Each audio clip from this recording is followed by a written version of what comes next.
Pemirsa, pemuda penyandang disabilitas yang ditetapkan sebagai tersangka di kota Mataram, Nusa Tenggara Barat terus mengklaim dirinya tidak bersalah atas dugaan pelecehan dan kekerasan seksual yang disangkakan pihak kepolisian. Ya, dalam pernyataannya tersangka mengaku membutuhkan keadilan, dukungan semua pihak agar bisa beraktivitas dan hidup normal.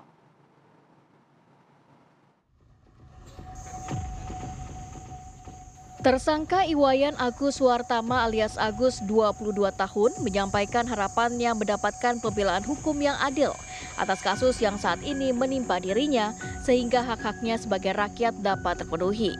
Sejak kasus dugaan pelecehan seksual, kehidupan Agus dipenuhi dengan rasa kegelisahan karena kasus ini terus menjadi polemik di tengah masyarakat. Tersangka Agus juga terus menyatakan dirinya belum memahami mengapa dirinya ditetapkan sebagai tersangka. Keterbatasan fisiknya tidak mungkin melakukan paksaan dan juga ancaman. Korban juga sejatinya bisa melawan atau membela diri. Sementara polisi masih terus melanjutkan proses penyidikan dengan pemeriksaan saksi-saksi. Sejauh ini sudah ada 2 korban yang melapor dengan modus yang sama dan kemungkinan ada korban lain yang juga akan melapor. Karena logika adanya kepada teman-teman semua di sini ada masyarakat atau semuanya. Pas pengkorsaan atau kekerasan seksual. Itu kan kekerasan itu terus terang kekerasan fisik ataupun ancaman yang seperti apa yang saya gunakan. Kekerasan apakah saya bawa pisau, apakah saya bawa senjata, apakah apa gitu. Saya hanya minta tolong diantar ke kampus. Sudah cukup itu aja, kenapa sampai kayak gini gitu. Bagaimana dengan dugaan korban lainnya? Iya, Pak. Nanti akan kita dalami. Itu kan baru muncul, kalau yang 2 korban yang kasus yang ini tadi, 2 korban yang sebelumnya sudah kita lakukan pemeriksaan. Sekarang memang dia sebagai seorang mahasiswi dan berada di Sumbawa, memang orang Sumbawa.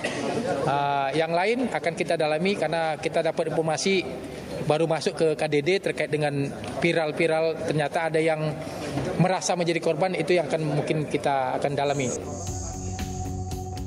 Sudah hampir 20 hari tersangka Agus menyandang status tahanan rumah setelah ditetapkan tersangka berdasarkan laporan korban Oktober lalu.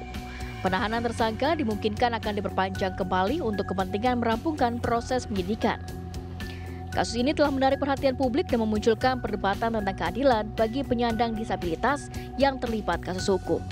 Dari Mataram, Nusa Tenggara Barat, Herman Zudi, TV One mengabarkan.